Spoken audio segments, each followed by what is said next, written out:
don David Rogers. Escuchamos, hermano.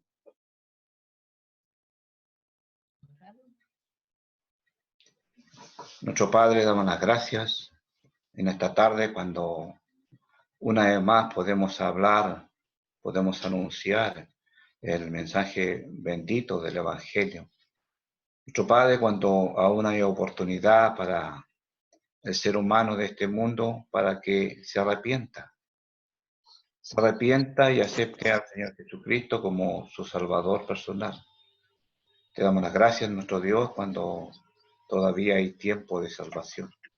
Todavía, como dice tu palabra, hay oportunidad de salvación. Queremos también pedir por nuestro hermano, por la exposición de tu palabra en esta tarde. Y nuestro Padre, que les dé sabiduría de lo alto para anunciar este precioso mensaje. Te lo rogamos todo en el nombre del Señor Jesucristo. Amén. Amén. Bien, disculpe el error de coordinación. Ahora vamos a escuchar la preciosa palabra de nuestro Dios de parte de nuestro hermano don David Rogers. Adelante, hermano.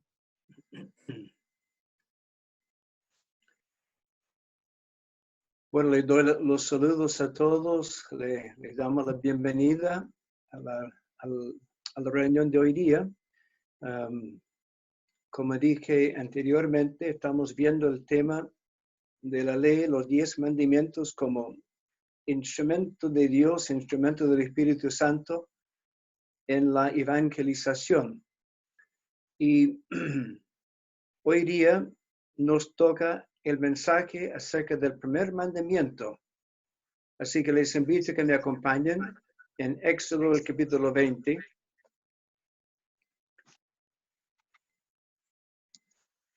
Y vamos a leer el mandamiento, primer mandamiento en sí, ocupa el versículo 3 y dice puntualmente, no tendrás dioses ajenos delante de mí. No tendrás dioses ajenos delante de mí. Ahora, sugiero y veo que cómo Dios se introduce, cómo se identifica aquí en el capítulo, tiene mucho que ver con el tema de hoy. Así que vamos a mirar también versículos 1 y 2. Dice, habló Dios todas estas palabras diciendo, yo soy Jehová tu Dios, que te saqué de la tierra de Egipto, de casa de servidumbre. Y luego, no tendrás dioses ajenos delante de mí. Si ustedes se fijan, él se identifica plenamente aquí en un comienzo, con pocas palabras, pero son palabras de gran contundencia.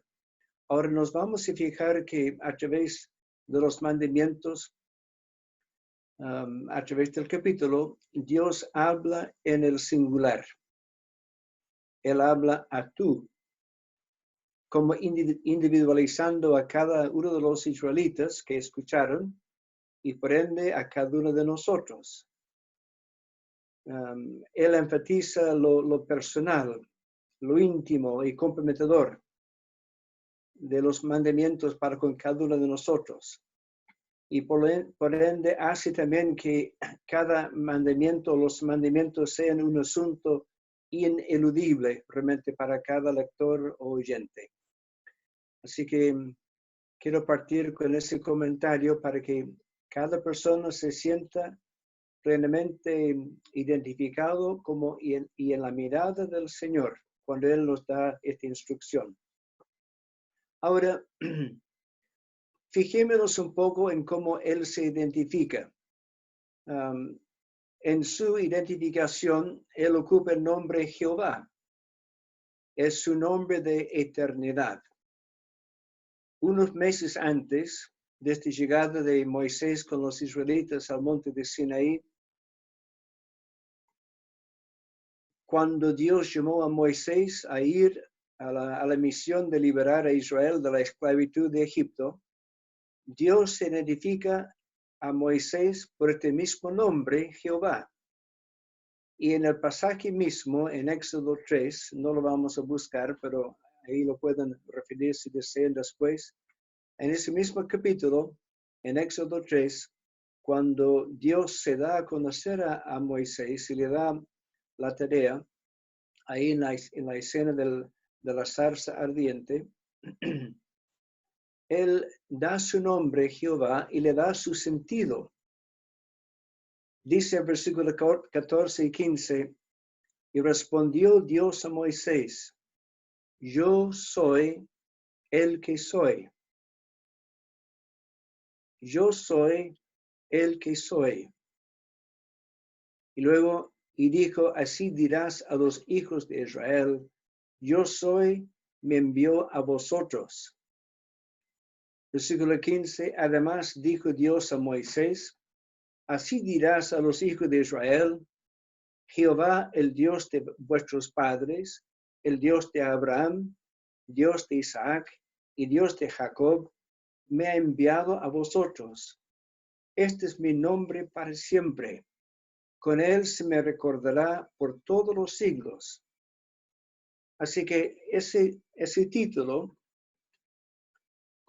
que por su sencillez pudiera aparentar algo sencillo, algo de poca complejidad, realmente abarca una tremenda verdad o tremendas verdades. Cuando él dice, yo soy, está diciendo sencillamente que él es el eterno autoexistente, que su existencia ha sido siempre. No ha habido ningún momento, ningún tiempo en cuando no ha existido, y tampoco él necesita de nadie o de nada para que él exista. Es autoexistente, suficiente en todo sentido. Y cuando uno piensa en esa declaración, aparentemente tan sencillo, es a la vez tremendamente asombroso, porque lo distingue desde ya como único y supremo y soberano y glorioso, incluso por este solo hecho de su existencia eterna. Así que necesariamente Él es antes de todas las cosas. Y sin llegar más lejos nos provoca asombro y admiración y nos motiva a adorar. Y es inimaginable compararle con cualquier otro ser sin causarle una afrenta. Y por eso entendemos por qué él dice, no tendrás dioses ajenos delante de mí. ¿Quién podría jamás comparar con él, aun en este solo aspecto de su eternidad, de su autoexistencia eterna? No hay otro pretendiente de tal calidad, de tal atributo, como para que pudiera llamarse Dios o que algún ser humano pudiera llamar Dios a otra cosa. Y por lo tanto vemos que él prohíbe tajantemente cualquier otro ser como Dios. Ahora, él dice, yo soy Jehová. Y luego dice, yo soy Dios. También dice Dios. Y pensemos un poco en Dios. Por definición, Dios es el ser supremo. Y pregunto, ¿pueden haber dos seres supremos? No, por definición no puede haber dos seres supremos. Porque si hay dos pretendientes, uno tendría que ser supremo y el otro subordinado a este ser supremo. Por definición de nuestro lenguaje, no pueden haber dos seres supremos. Y por lo tanto, él dice, yo soy Jehová tu Dios. Es interesante que algunos podrían objetar y decir, bueno, pero ustedes hablan de Dios Padre, Dios Hijo, Dios Espíritu Santo. Realmente el concepto de la Trinidad respeta su ser único. Porque en la Trinidad se describe un solo ser que se manifiesta en tres personas. Incluso aquí mismo donde dice Dios, yo soy Jehová tu Dios. La palabra Dios es la traducción del hebreo Elohim, que es la expresión plural de Dios, de 3 para arriba. Realmente es la expresión de Dios en su Trinidad, como acaba de comentarles. Así que es Jehová Elohim, a quien vemos aquí. Ahora, cualquier otro ser que pretende ser Dios, o divino, o poseedor de la deidad, afrenta la lógica y se eleva en franca rebelión contra Dios. En otras palabras, que alguna criatura se nombrare Dios sería un acto abierto de rebelión contra Dios. No tendrás dioses ajenos delante de mí. No hay quien lo pueda igualar ni desplazar de esa posesión y atributo único. Ahora, finalmente, aunque no es el orden de las palabras, pero finalmente quiero remarcar que él dice en su identificación, yo soy tu Dios, remarcando el tú de nuevo. Y explica para cada uno de nosotros, cada oyente, cada persona que está aquí presente en esta reunión virtual, implica una responsabilidad personal ineludible, aún para las personas no creyentes. Tal vez algunos aquí escuchando que no son creyentes, no son salvos. Aún para las personas no creyentes, Él es tu Dios, puesto que Él es el único que existe. Así que aunque tú digas o creas que Dios no existe, Él es tu Dios. Y vemos aquello manifestado aquí. Aunque tú dices que Dios no existe, sí tú tienes un Dios. Y todos tenemos al mismo Dios. Y aprendimos ya en una noche anterior de Hebreos 4:13, dice, aquel a quien tenemos que dar cuenta.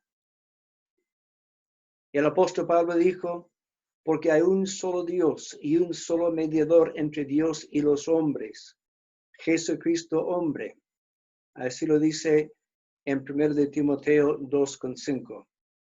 Así que no existen más dioses como para que alguien tenga otros dioses. Esos dioses existen solamente en su creencia. Y los seres que se hacen pasar por divinidades no lo son, sino falsos.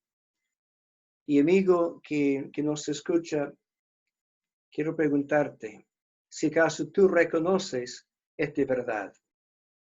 ¿Por qué te pregunto? Porque es imposible que alguien se salve, que alguien llegue al cielo, a la casa del Padre, a menos que crea que Él sea el único Dios. Es así de sencillo y también determinante. Y por lo tanto es muy importante que pongas atención y que dispongas tu voluntad a asimilar esta gran verdad. Dice el apóstol Pedro en Hechos 4:12, en ningún otro hay salvación, porque no hay otro nombre bajo el cielo dado a los hombres en que podamos ser salvos. Hechos 4:12. No solamente es Él el único Dios, sino que es el único que puede ejercer la atribución divina de salvar al pecador, porque todo pecado es primeramente contra Él. Y por lo tanto, Él es el único que tiene la atribución de perdonar el pecado. Y por lo tanto, cada ser humano, porque todos somos pecadores, debemos tratar con Él. Bueno, aquí en el párrafo de introducción, Jehová recuerda a cada uno de los israelitas que ¿qué era lo que él acababa de hacer? Él le sacó a cada individuo de entre los israelitas, le sacó de Egipto. Y ellos se acordarían de las plagas devastadoras, de los varios milagros involucrados en la travesía del Mar Rojo y durante el viaje hasta Monte Sinaí. Y también acuérdense lo que comentamos en el día de ayer. Tengamos siempre presente ese aspecto temible del escenario del Monte Sinaí, envuelto en humo y fuego y estremeciéndose con los relámpagos, surcando las tinieblas, la voz tronante de su Dios. Y ese recuerdo, el solo volver a pensar en ese escenario, sería para producir en ellos un motivo de agradecimiento por la liberación de la esclavitud tan penosa que viene experimentado por varias generaciones ahí en Egipto. Y también, en segundo lugar, debería de producir en ellos una admiración por la obra tan portentosa y el despliegue de su gran poder, destruyendo a los enemigos y poniéndolos a salvo. Así que ellos harían muy bien en remarcar su palabra de identificación a ellos: yo soy Jehová tu Dios. Yo soy Jehová tu Dios. Ahora, tal vez aquí en nuestro auditorio no hay personas que sean de la nación de Israel y dirían, bueno, ¿qué tiene que ver conmigo lo que nos está diciendo aquí? Bueno, tiene todo que ver, porque como dijimos antes, hay un solo Dios, no hay varios. Y por lo tanto, sería muy saludable que tú, querido oyente, hicieras el mismo alcance, que digas, Dios es mi Dios. Dios es mi Dios. Y es un hecho de la creación. Hay un solo Dios y todos los seres humanos provenimos de su creación y somos responsables a Dios, a Él, moral y espiritualmente. Porque queriendo o no, cada uno debe dar cuenta de sí a Dios, a su Dios, al único Dios que realmente existe. Ahora, es posible que tú dices, por esto no me gusta mucho el Antiguo Testamento. Es tan estricto y negativo. Bueno, yo le voy a leer varias escrituras, no del Antiguo Testamento, sino del Nuevo Testamento, para que vean que este mismo principio se promulga, se enseña con mucha claridad y solemnidad. Esos escritos que vamos a leer confirman el hecho de que todo ser humano, creyente o no creyente, tendrá que rendir cuentas a Dios por su vida. Y el primero de quien vamos a leer es el Señor Jesús mismo. Estoy mirando aquí Mateo, el capítulo 12 y el versículo 36. Mateo 12 con 36. El Señor Jesús dijo, mas yo os digo que toda palabra ociosa que hablan los hombres, de ella darán cuenta en el día del juicio. ¿Qué es una palabra ociosa? Es una palabra que no es beneficiosa, que no está de acuerdo con lo que es la voluntad del Señor ni el bien de un ser humano. Una palabra ociosa.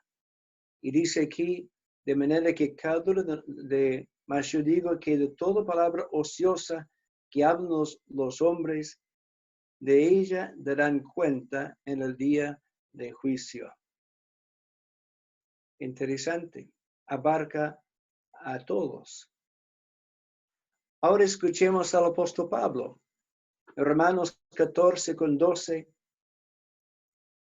Romanos 14 con 12 dice el apóstol Pablo, de manera que cada uno de nosotros dará a Dios cuenta de sí. Ahora es posible que el apóstol Pablo esté hablando principalmente a las personas creyentes. Los creyentes también daremos cuenta a Dios de nuestras vidas y nuestros hechos. Y vamos a escuchar al apóstol Pedro. Hemos escuchado al Señor Jesús, al apóstol Pablo. Ahora el apóstol Pedro dice en 1 de Pedro 4:5.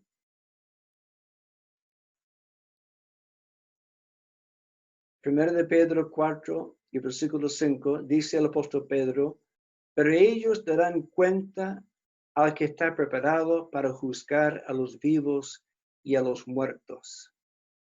Así que ahí vemos 3 ejemplos de escrituras que claramente afirman que todo ser humano, creyente o no creyente, debe dar cuenta a Dios de sí. Y realmente a estos anteriores voy a agregar una cuarta lectura. Y ese viene es un escrito del apóstol Juan, que se puede leer en Apocalipsis, el capítulo 20 y el versículo 12. Apocalipsis 20:12. Dice aquí el apóstol Juan, y son palabras acerca del juicio final de todos los que rehúsan creer en Dios, ni reciben a Cristo como su Salvador. Y aquí les veremos resucitados en la resurrección de condenación y de pie delante de Cristo en el gran trono blanco. Y dice esta lectura tan solemne, vi a los muertos, grandes y pequeños, de pie ante Dios. Y los libros fueron abiertos. Y otro libro fue abierto, el cual es el libro de la vida. Y fueron juzgados los muertos por las cosas que estaban escritas en los libros, según sus obras. Así que, aún mirando sin mirar el Antiguo Testamento, miramos aquí desde el Nuevo Testamento esta gran verdad, que todo ser humano debe dar cuenta de sí a Dios, al mismo Dios, al único Dios, el Creador. Y por lo tanto, mi amado y estimado amigo, que hasta hoy ha dicho que no cree que Dios existe, o que no siente que tenga que rendir cuentas a Él, ni siquiera pensar en pecado. ¿Quién dice que lo que yo hago sea pecado? Me han dicho algunas personas. Bueno, existe un Dios, y ese Dios solemne, santo, justo, que vemos en las Escrituras, Creador nuestro, Él es tu Dios. Y tú como ser humano tienes el deber, en un hecho de la creación, tú tienes el deber de rendir cuenta de tu vida a Él. Tú eres responsable delante de Él moral y espiritualmente. Y queriendo o no, es así la verdad, así la palabra de Dios declara. Y por lo tanto, es muy importante que cada uno asimile aquello y actúe de acuerdo con aquello. Es muy evidente que cada uno de nosotros tenemos un Dios, el mismo Dios, nuestro Dios creador, y que cada uno de nosotros debemos dar cuenta a Él. Ahora, ¿qué ventaja hay en bajar el moño, como se dice, en humillarse, en reconocer aquello? ¿Qué ventaja hay? Bueno, si reconocemos nuestros pecados delante de Él, esto es reconocer la verdad. Y a los arrepentidos, Él abre la puerta de la salvación. El apóstol Pedro dijo en Hechos 10, 42 a 43, hablando a Cornelio, dice, nos mandó que predicásemos al pueblo y testificásemos que Él es el que Dios ha puesto por juez de vivos y muertos, refiriéndose al Señor Jesús, juez de los vivos y los muertos.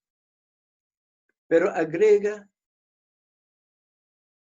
de este dan testimonio todos los profetas, que todos los que en Él creyeron recibirán perdón de pecados por su nombre.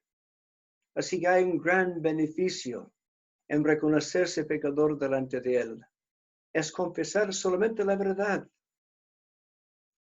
No es ninguna maravilla en ese sentido. Es reconocer lo que es la verdad.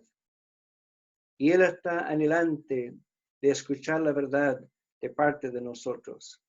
Y cuando uno con Él escucha esa verdad, esa actitud de arrepentimiento, de confesión, Él abre la puerta de salvación a tal persona y le habla acerca de su Hijo, le muestra su Hijo, porque su Hijo murió por los pecadores, por nosotros, por mí en la cruz.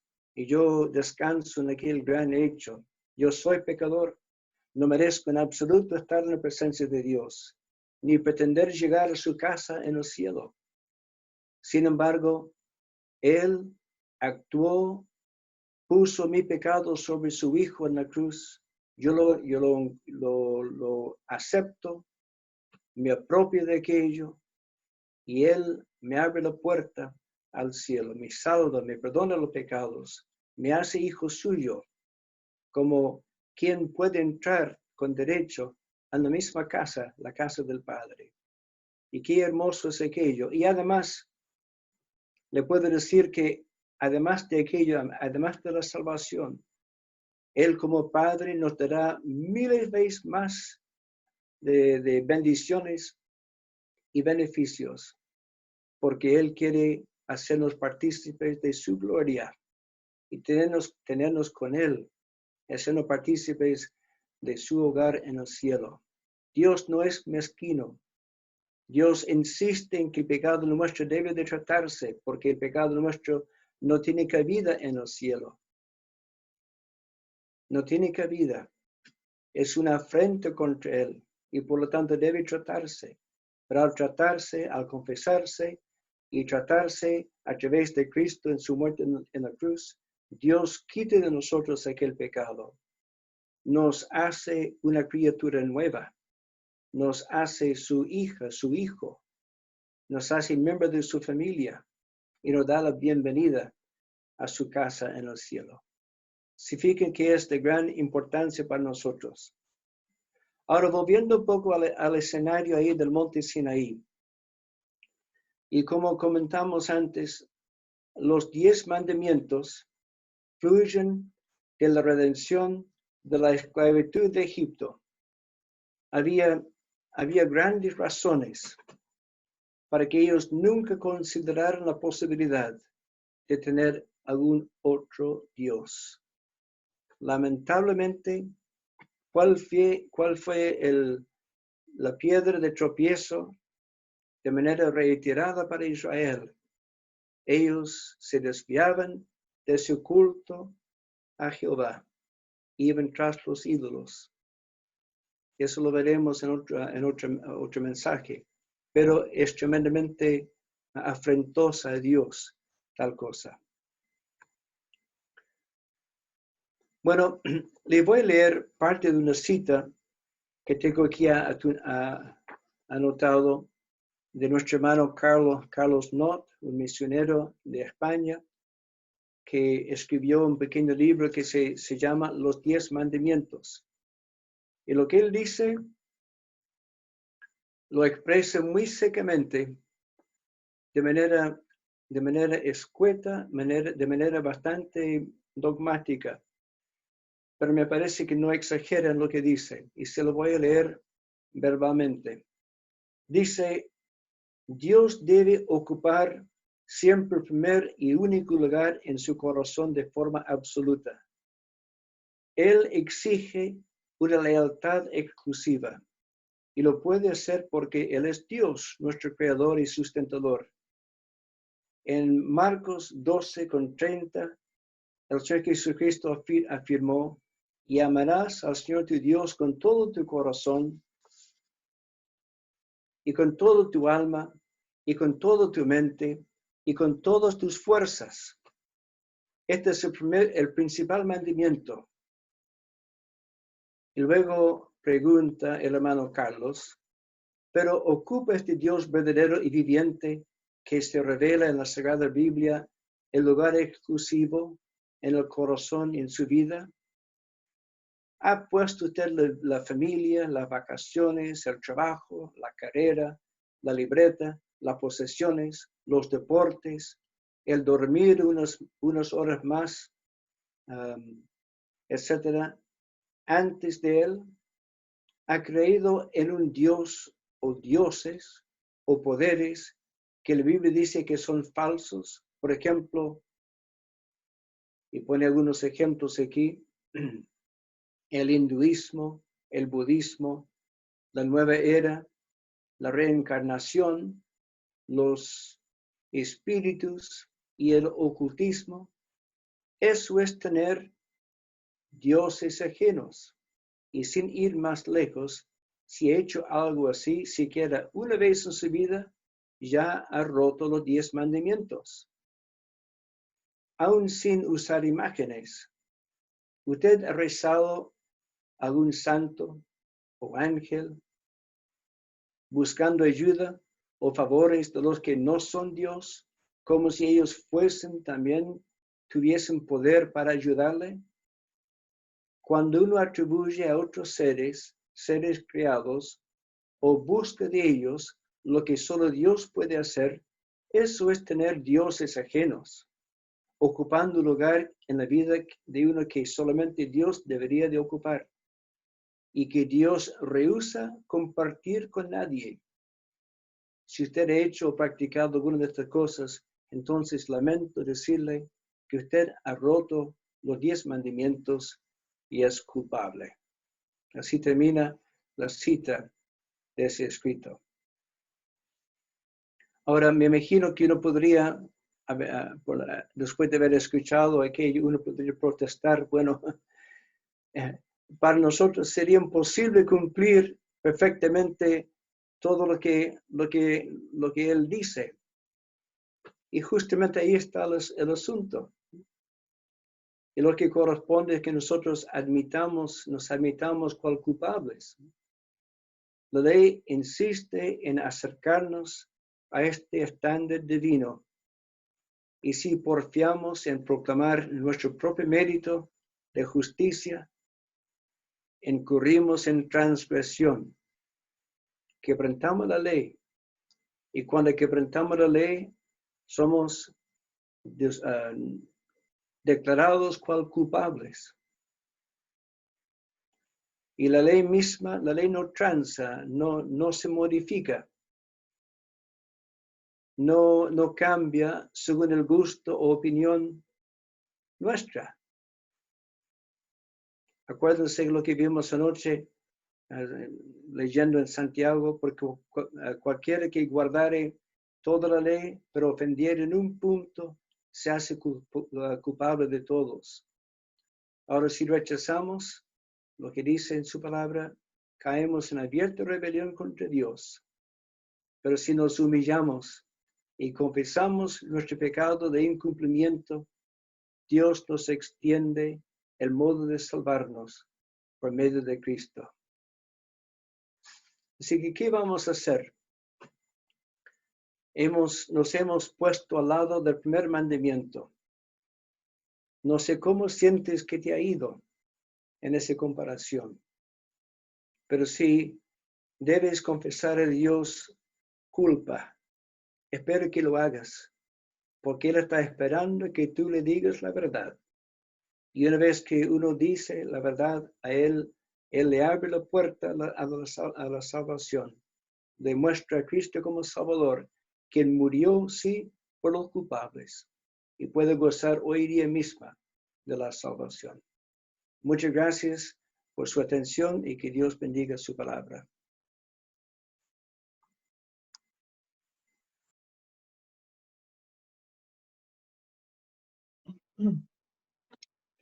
Bien, muchas gracias, hermano, por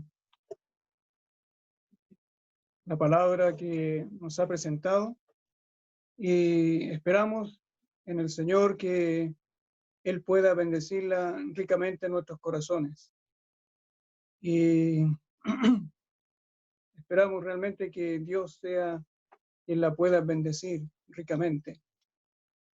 Para concluir, podemos pedir a un hermano, por favor, y luego cantaremos un himno. Antes de cantar el himno 24, podemos pedir a nuestro hermano don Pedro Urrutia, que según veo está presente. Rogaría a nuestro hermano si nos puede acompañar en oración, si es posible, por favor. Nuestro hermano don Pedro Urrutia, de Chillán. Bendito Dios y Padre Celestial, nos acercamos delante de su presencia para dar gracias por su palabra, que es tan rica y nutritiva para el alma, y ha sido con dirección pensando en aquellos que aún no son del Señor. La obra es tuya y rogamos que tú la bendigas. Padre Celestial, gracias porque en cuanto a su palabra no estamos limitados, porque tú has enviado a tus siervos para hablar a tu pueblo de diferentes maneras, porciones tan preciosas que son alimento para lo que es la vida cristiana. Pero ahora se ha hecho énfasis en la predicación del Evangelio. Solo tú puedes obrar en aquellos que aún no te conocen. Le damos las gracias, oh Dios, por tu palabra ya entregada y sabemos que tú la bendecirás en aquellos para salvación. Te lo imploramos en el nombre del Señor Jesucristo. Amén. Amén. Muchas gracias, hermano, por ayudarnos en la oración. Y también queremos hacer extensivo nuestros saludos a hermanos quienes han querido escuchar la preciosa palabra de Dios y personas, hermanos que nos acompañan de la ciudad de Arica, don Carlos, nuestro hermano David, también de Calama, don Jaime González, y también hay más hermanos de Calama, también nuestro hermano de Chillán, también don Pedro, su familia, su esposa, su hijo están presentes, también de Los Ángeles, veo también a don Denis Hanna, también Quinta Normal de Santiago. Hay varios hermanos conectados de Quinta Normal. Estamos contentos de poder tenerles junto a nosotros. Quiera el Señor que Él pueda bendecir su palabra en cada corazón y a todos nosotros, los que ya somos del Señor, Él nos anime, sobre todo en este tiempo tan difícil que ahora nos ha tocado vivir, que el Señor pueda dar fortaleza en esta situación y nos pueda llevar a un amor mayor hacia nuestro Señor Jesucristo.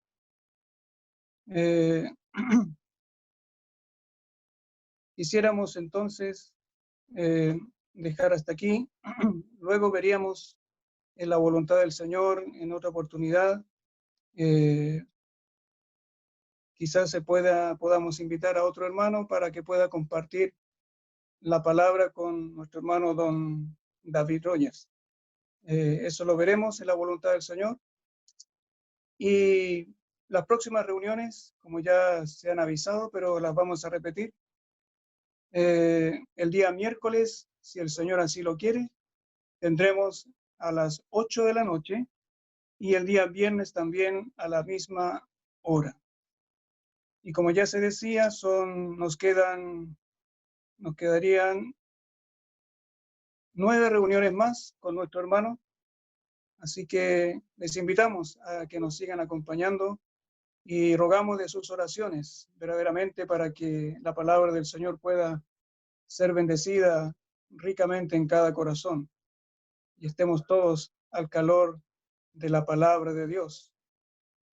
Bien, hermanos, saludos a cada uno de los que están presentes.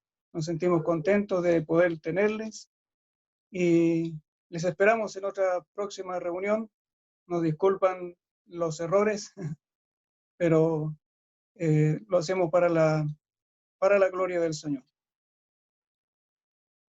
Vamos a cantar entonces el himno número 24 para finalizar. Cristo, refugio de mí, pecador.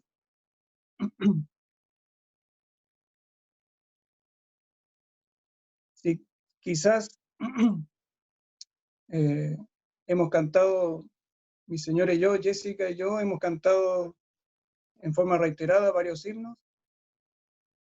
Solamente quiero hacer la pregunta, creo que mi hermano debe estar pensándolo, don Pedro Urrutia, si él se anima a cantar con su familia el número 24, ¿se arriesga?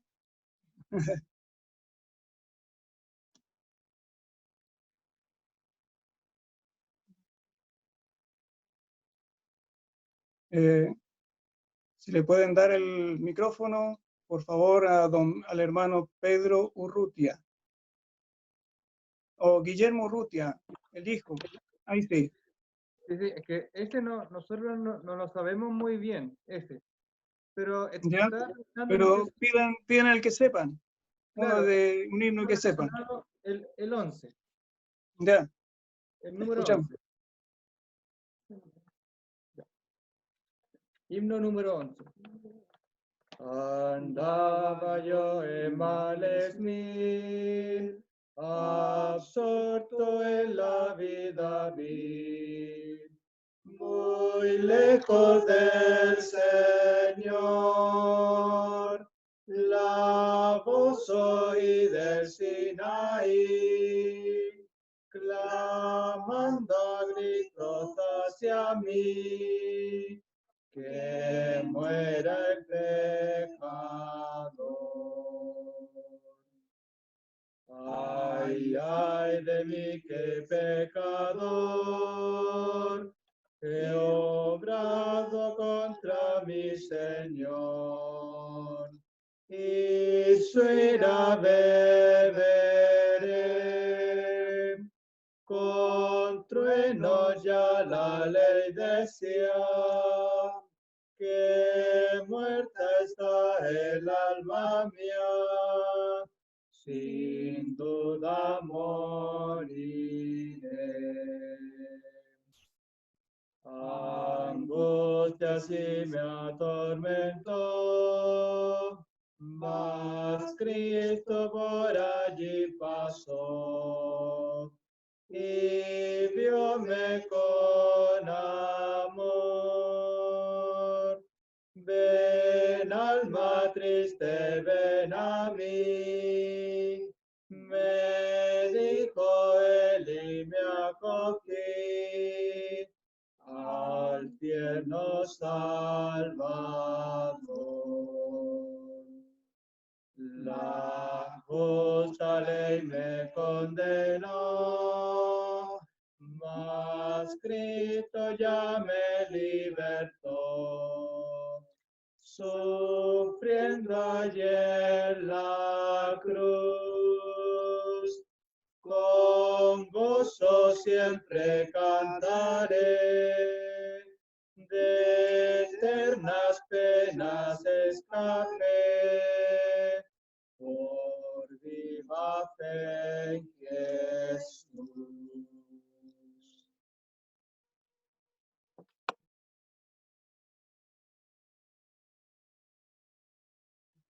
Muchas gracias, hermanos, por su ayuda en el himno. Queríamos también, si don David Rogers quiere dar algunas palabras, algunos saludos también. Sabemos que, como lo supimos en otra reunión, él quedó allá atrapado, como se dice, en Canadá por la situación que estamos viviendo. Y si él desea compartirnos algo, cómo están sus suegros, su esposa, o saludos. Hermano, le escuchamos, don David. Bueno, tal como comenta nuestro hermano Jaime, nosotros viajamos hacia acá, me parece que fue como el 7 de marzo, con la intención de volver el 1 de abril. Adelantamos nuestro viaje para poder acompañar en los funerales de una cuñada de mi esposa, esposa de su hermano, y estuvimos allí con una gran multitud de personas. Yo creo que había 300 personas fácilmente en el velorio, en los funerales. Era justo antes de que cayera sobre todo el mundo, todo nuestro mundo occidental por lo menos, todas las precauciones en cuanto a juntarse o aislarse. Compartimos con los hermanos en la asamblea, incluso esa noche estuve en la predicación del Evangelio en la asamblea y en los funerales al día siguiente. Incluso ministré el día miércoles en la asamblea aquí de Highbury, de donde viene mi esposa. Y de ahí en adelante cambió todo. Los vuelos cancelados, etc. Pero realmente era todo del Señor, porque estando aquí igual estoy predicando, como ustedes pueden ver. Casi tantas veces como si estuviera en Chile. Y a la vez, mis suegros, que son de edad bastante avanzada, 92 y 93 años respectivamente, muy vulnerables al azote del virus, no pueden salir ni tampoco recibir visitas, ni de su propia familia, porque ellos salen, están en sus trabajos, están expuestos al contagio. Así que yo y mi esposa nos quedamos aquí con ellos en casa, los cuidamos. Han tenido necesidad de nuestra compañía porque se han caído, etcétera, como es propio de personas de esa debilidad. Y hay otra cuñada que hace las veces de compradora, y ella va y busca los alimentos y las cosas que necesitamos. Así que aquí estamos. Yo creo que estamos donde el Señor quiere que estemos en este momento, ministrando a mis suegros y conociéndoles, porque no hemos estado aquí en Chile prácticamente por cuántos años. Llevamos más de 42 años en la obra en Chile. Así que nos tocó a nosotros ministrar a mis suegros en este tiempo de su necesidad. Así que sí, hermanos, agradecemos su comprensión de que no estemos allí, y también solicitamos sus oraciones por nuestros queridos hermanos, suegros míos aquí, que se han repuntado porque les gusta también la compañía. Muchas gracias.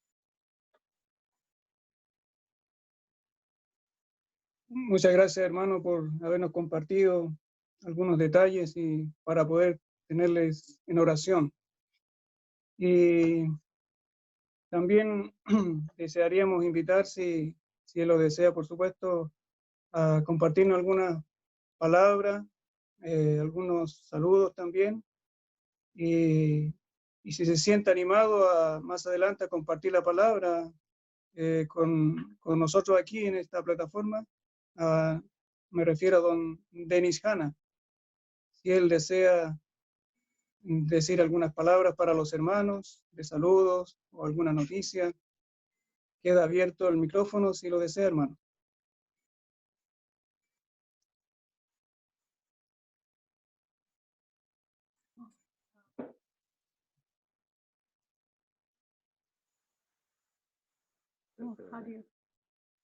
¿Listo? Sí. ¿Aló? ¿Aló? No sé si me escuchan. Don Denis. Don Denis, sí. Ah, ya. Bueno, me pilló aquí un poquito de sorpresa porque no sé cómo encender la cámara, porque estoy con el celular nomás esta noche y en realidad no estoy muy presentable. Eso tiene el problema de tener cámara, porque pasé toda la tarde arriba del techo limpiando las hojas, los canales. Vamos a tener lluvia aquí en unos par de días más. He estado así maestreando encendiendo la chimenea, la bosca, estoy Ya. medio no muy presentable. Pero gracias, hermano, por escucharnos. Nosotros aquí en Los Ángeles, Peñaflor, estamos sintonizando los mensajes que se están entregando, que es una tremenda ayuda para los hermanos y los que aún no lo son. Creemos que Dios está obrando en las vidas de muchas personas a través de la predicación del Evangelio. Así seguimos orando por este esfuerzo que ustedes están haciendo. Creo que es la primera de que yo sepa aquí en Chile, como predicando el Evangelio noche por medio, y es hermoso ver tantas personas escuchando y poniendo atención a la palabra, que sin duda va a ser de mucha bendición en todos los oyentes y los que están escuchando en estos días. Así que nuestros saludos desde Peñaflor, Los Ángeles, acá en el sur, a nuestros hermanos nortinos. Algún día esperamos poder llegar a conocerles, visitarles. Sí, Ese esperamos. ese deseo lo hemos tenido hace mucho tiempo, pero en la voluntad de Dios, en los tiempos que Él disponga, podremos visitarle, hermano, en Iquique, en Arica, Calama, todas esas hermosas asambleas del norte que no conocemos aún. Así que gracias por la oportunidad de saludarles. Seguimos orando por ustedes y que sigan adelante con este trabajo de predicar el Evangelio en esta plataforma que ha sido lo que Dios nos ha dado en este momento para difundir a su pueblo su palabra, y a los que aún no han llegado a los pies del Señor puedan hacerlo como hemos estado escuchando. Así, un saludo desde acá. Muchas gracias, hermano Jaime, y quedamos a su disposición. Ya, hermano. Ahí lo tendremos presente. Le esperamos en el auditorio después, si el Señor así quiere. Muchas gracias. Gracias a usted. Bueno, queridos oyentes, ya dejamos entonces para el día miércoles la próxima reunión a las 8 de la noche, y esperamos que la palabra pueda haber llegado a cada corazón, que es lo que se procura hacer en el temor del Señor, con su poderosa palabra. Bien, les esperamos entonces. Que el Señor les bendiga ricamente en su corazón. Él viene pronto.